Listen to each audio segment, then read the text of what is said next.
হারাম ভালোবাসা আল্লাহ পাক বৈধ করেননি। এমনকি কথা বলার সময় আল্লাহ পাক বলেছেন একজন গায়রে মাহরাম মেয়ে যেন পর্দার আড়াল থেকে কথা বলে, কিছু চাইতে হলে যেন পর্দার আড়াল থেকে চায় এবং গলার ভয়েসটা যেন কর্কশ হয়। আল্লাহর লিমিটেশনগুলো দেখেন আর বাস্তবতা দেখেন। আল্লাহ পাকের লিমিটেশন হচ্ছে এরকম যে একজন মেয়ে যে আমার স্ত্রী নয় তার সাথে আপনি ফোনে কথা বলতে পারবেন না, প্রেমালাপ করতে পারবেন না, আপনি তার দিকে কামনার দৃষ্টিতে তাকাতে পারবেন না, আপনি তাকে স্পর্শ করতে পারবেন না, তার সাথে নির্জনে কোথাও সময় কাটাতে পারবেন। আল্লাহর বাইন্ডিংসগুলো দেখেন। একজন নারীর সাথে ফোনে কথা বললেই কিন্তু সেক্সুয়াল সম্পর্ক হয় না, হয়। একজন গায়রে মাহরাম মেয়ের সাথে যদি আপনি বসে কফি খান তাহলে কিন্তু যৌন সম্পর্ক স্থাপিত হয়নি, এখন হয়। তারপরেও আল্লাহ রাব্বুল আলামিন বলছেন ওয়ালা তাকরাবুজ জিনা, এটার নাম আল্লাহ দিয়েছেন জিনা, আর বলছেন করো না এমনটা নয়, বরং ধার কাছেও যেও না। মানে একটা সীমারেখা দেয়া আছে, একটা মাঠ, এর চারপাশে একটা বাউন্ডারি দেওয়া আছে, বাউন্ডারি পর্যন্ত। আল্লাহ বলছেন মাঠে ঢুকো না এমনটা বলছেন না, আল্লাহ বলছেন মাঠের বাউন্ডারির কাছেও যেও না। আল্লাহ পাক বলেছেন হে আদম সন্তান আমি তোমাকে ভালোবাসি আর এটা আমার হক যে তুমিও আমাকে ভালোবাসবে। এই পৃথিবীতে আমাদের ভালোবাসার কেন্দ্র কে হবেন? সমস্ত কিছু ভালোবাসার ঊর্ধ্বে কার স্থান হবে? আর আল্লাহ বলেছেন যদি তোমরা আমাকে সত্যিকার অর্থেই ভালোবাসো, কুল ইন কুনতুম তুহিব্বুনাল্লাহ ফাত্তাবিউনি, যদি তোমরা সত্যিকার অর্থে আল্লাহকে ভালোবাসো, আল্লাহর ভালোবাসা পেতে চাও, তাহলে একটা কাজ করো। কি করো? ফাত্তাবিউনি, কার অনুসরণ করো? মুহাম্মদুর রাসূলুল্লাহ সাল্লাল্লাহু আলাইহি ওয়াসাল্লাম। আপনি আর আমি আমাদের জীবনের প্রতিটা কাজ যদি মুহাম্মদ সাল্লাল্লাহু আলাইহি ওয়াসাল্লামের তরিকা মতো করি, আপনি প্রমাণ করে দিবেন হে আল্লাহ আমি তোমাকে ভালোবাসি, এবং আপনিও আল্লাহর ভালোবাসা পাবেন ইনশাআল্লাহ। শুধু তাই নয়, শুধু ভালোবাসাই নয়, ওয়ায়াগফির লাকুম যুনুবাকুম, তোমাদের সমস্ত পাপ মাফ করে দেব ইনশাআল্লাহ।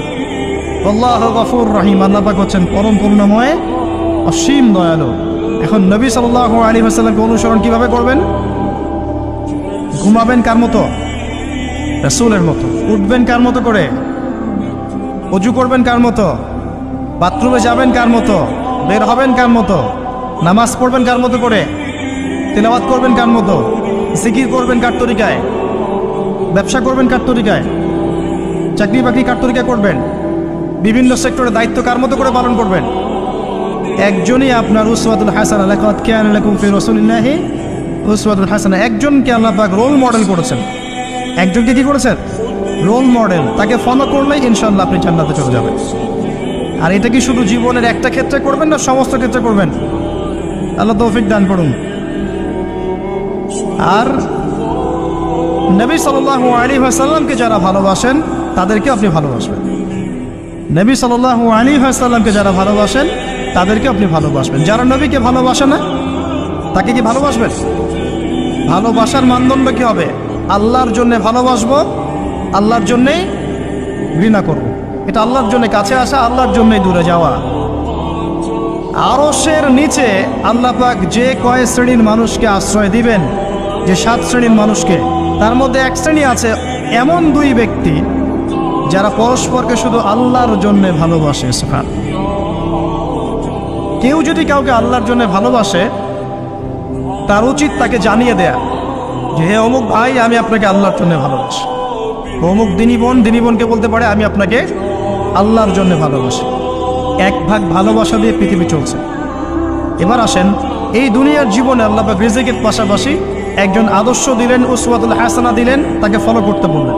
এবং তিনি একমাত্র ব্যক্তি যাকে কবরে দেখানো হবে, প্রশ্ন করা হবে মান হাযা রাজুল বুইসা ফীকুম। মনে রাখবেন তিনি একমাত্র ব্যক্তি যিনি আপনার জন্য, আমার জন্য, কবিরা গুনাহগার ব্যক্তিদের জন্য কিয়ামতের মাঠে সুপারিশ করবেন। তিনি একমাত্র ব্যক্তি যিনি হাউজে কাউসারে পানি নিয়ে আমাদের জন্য অপেক্ষা করবেন। তিনি একমাত্র ব্যক্তি যার সুপারিশ আল্লাহ পাক কবুল করবেন ইনশাআল্লাহ আযজা ওয়া জাল। কিয়ামতের মাঠে যখন সবাই ইয়া নাফসি ইয়া নাফসি বলবে, তিনি একমাত্র ব্যক্তি যিনি বলবেন ইয়া উম্মতি ইয়া উম্মতি। অতএব আমরা সবাই যেন বিনা বাক্যবে মুহাম্মদ সাল্লাল্লাহু আলাইহি ওয়াসাল্লামকে আমাদের আদর্শ মেনে নেই এবং তার সুন্নত অনুযায়ী জীবনযাপন করার চেষ্টা করি। আল্লাহুম্মা আমিন। আল্লাহ তৌফিক দান করুন।